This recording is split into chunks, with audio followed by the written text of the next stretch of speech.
हाँ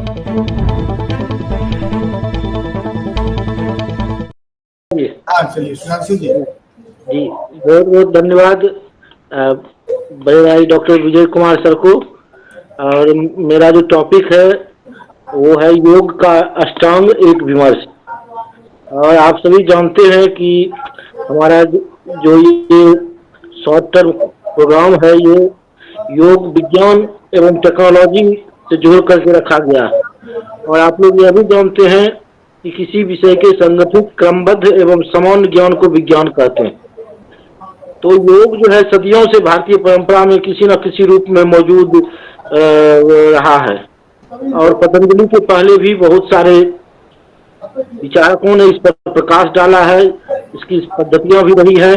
लेकिन पतंजलि ने सबसे बड़ा काम यह किया, योग को एक व्यवस्थित रूप से उन्होंने एक विधि के रूप में, एक वैज्ञानिक प्रविधि के रूप में इसे स्थापित करने का प्रयास किया। और आप सभी जानते हैं कि योग के 8 अंग हैं: यम, नियम, आसन, प्राणायाम, प्रत्याहार, धारणा, ध्यान, समाधि। इनमें से बहिरंग साधन के रूप में यम, नियम, आसन, प्राणायाम एवं प्रत्याहार को, और अंतरंग साधन के रूप में धारणा, ध्यान एवं समाधि को माना गया है। और दूसरे वर्गीकरण में यम एवं नियम को नैतिक अनुशासन, आसन, प्राणायाम एवं प्रत्याहार को शारीरिक अनुशासन, धारणा, ध्यान एवं समाधि को मानसिक अनुशासन माना गया है।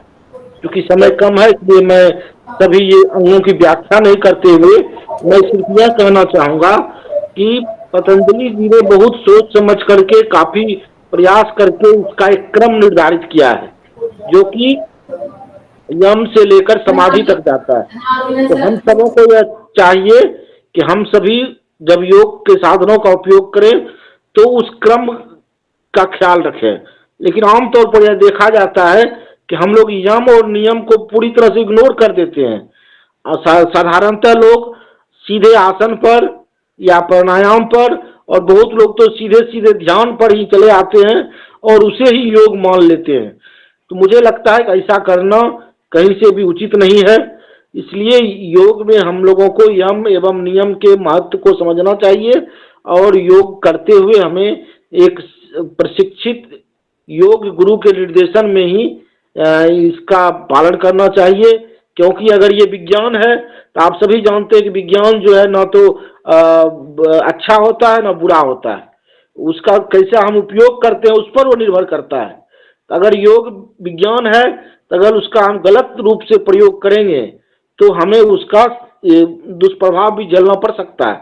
अगर आसन भी आप किसी उस तरह से लटक जाइएगा जैसे मन तैसे, तो क्या होगा आपके साथ भगवान जाने। फिर पतंजलि जी को दोष देने से हमारा कुछ नहीं होने वाला। तो इसलिए योग को हम एक तो क्रमबद्धता में और शिक्षित, दीक्षित और प्रशिक्षित गुरु के निर्देशन में हम लोग करें तो हम लोगों को ज़्यादा लाभ मिलेगा, ऐसा मेरा यह मानना है। और मैं इन्हीं शब्दों के साथ आप सबों को बहुत बहुत धन्यवाद देता हूँ।